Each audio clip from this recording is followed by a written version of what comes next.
నిన్న జరిగిన తురువోలు హత్య కేసులో అన్నపై తమ్ముడు నాటు తుపాకీతో కాల్పులు. అనకాపల్లి జిల్లా చీడికాడ మండలం తురువోలు గ్రామంలో ఓ గ్రామదేవత పండుగని అన్నదమ్ములు చేశారు. ఈ క్రమంలో తురువోలు గ్రామానికి చెందిన జోగా రాము దేవుళ్ళు అన్నదమ్ములు పొలంలో పాక వద్ద మేకల పంచాయతీలో గొడవపడి ఇద్దరు ఘర్షణ పడ్డారు. దేవుళ్ళు ఆవుపాలు ఆవుపయ్య తాగేసిందని ఇద్దరి మధ్య గొడవ ముదిరింది.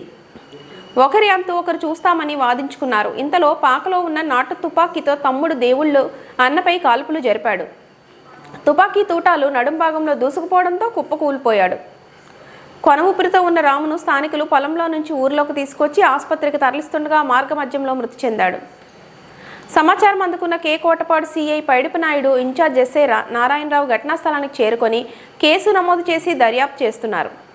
పోస్టుమార్టం నిమిత్తం జోగా రాము మృతదేహాన్ని అనకాపల్లి ఎన్టీఆర్ హాస్పిటల్కి తరలించారు.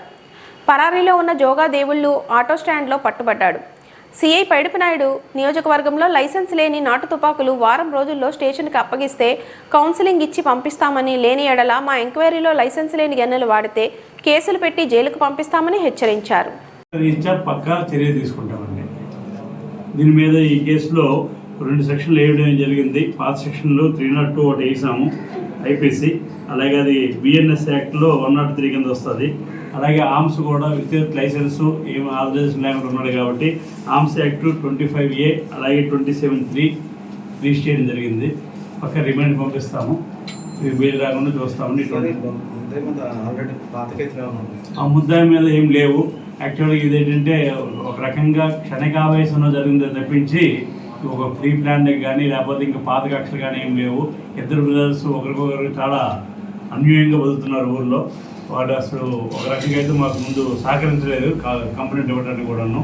ఎందుకంటే ఇది ఏదో పైన కింద పడిపోయాడని చెప్పడం జరిగింది. కానీ మా ఎంక్వైరీలో తేలిన తర్వాత అంతా ఒప్పుకున్నారు, లేకపోతే అందరూ ముద్దాయిలు అవుతారని చెప్పడంతో ఇంత జరిగింది. ఆ రకంగా బ్యాక్గ్రౌండ్ ఏం లేదు. వీళ్ళంతా కూడా యాదవ్ కమ్యూనిటీ, సేమ్ కులం. వాళ్ళందరూ పండగ నిమిత్తం ఆ గొర్రెల గురించి గొడవపడ్డారు. అంతే, ఇంక విషయం అయితే ఇంకేమైనా ఉంటే చెప్పండి. ఓకేనా? చెప్పండి. పత్రిక విలేకరులందరికీ నమస్కారం.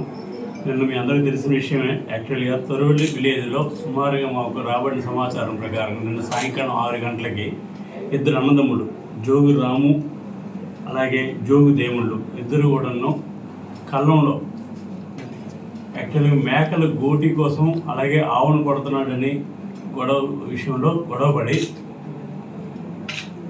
జోగు రాము ఏమో కొద్దిగా సీరియస్ అయితే ఈ జోగు దేవుళ్ళు చేయడం జరిగింది. ఆ కోపంతో ఆ పాకలో ఉన్న డబుల్ వర్గాన్ని తీసుకుని వచ్చి వాడిని కాల్చడం జరిగింది.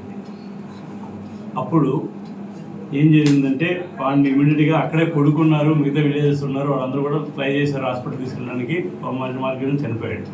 మాకు వచ్చిన సమాచారం ప్రకారం నిన్న చీడికాడ ఎస్ఐ గారు ఇంకా అదర్ డ్యూటీలో ఉన్నారు. మన మోడల్ ఎస్ఐ గారు ఇన్ఛార్జు, నేను కూడా రషప్ అవ్వడం జరిగింది. విలేజ్ 6:30, 6:35 కల్లా వచ్చేసాము. అప్పటికంతా కూడా బాడీ ఉంది. అయిన తర్వాత విచారణ చేయగా ఇలా జరిగిందని తెలిసింది. దాని ప్రకారంగా వాళ్ళ అబ్బాయి దగ్గర మనం కంప్లైంట్ తీసుకోవడం జరిగింది. కంప్లైంట్ తీసుకున్న తర్వాత నిన్న రిజిస్టర్ చేసాము కేసు రిజిస్టర్ చేసిన తర్వాత ముద్దాయి కోసం ట్రై చేస్తే భయంతో పారిపోయాడు. అయిన తర్వాత ఈరోజు మళ్ళీ మేమంతా ఇన్ఫార్మల్ పెట్టి మొత్తం తొరవెళ్ళు చుట్టుపక్కల గ్రామంలో పెడితే మళ్ళీ ఆ అబ్బాయి ఈరోజు ఆటో స్టాండ్కి రావడం జరిగింది. ఆ సమాచారం తెలుసుకొని మేము ఈరోజు అక్కడ అరెస్ట్ చేయడం జరిగింది. అరెస్ట్ అయిన తర్వాత అక్కడి నుండి వాడు మరి వెపన్తో కాల్చా కదా, మరి వెపన్ ఎక్కడ పెట్టామంటే వాడు తీసుకెళ్ళి మళ్ళీ పాక దగ్గరే ఒక రైట్ సైడ్ గడ్డ ఉంటే గడ్డలో దాచిపెట్టాడు. అది కూడా రికవర్ చేయడం జరిగింది. ఈ విషయాన్ని అంతా మా విఆర్ఓస్ సమక్షంలో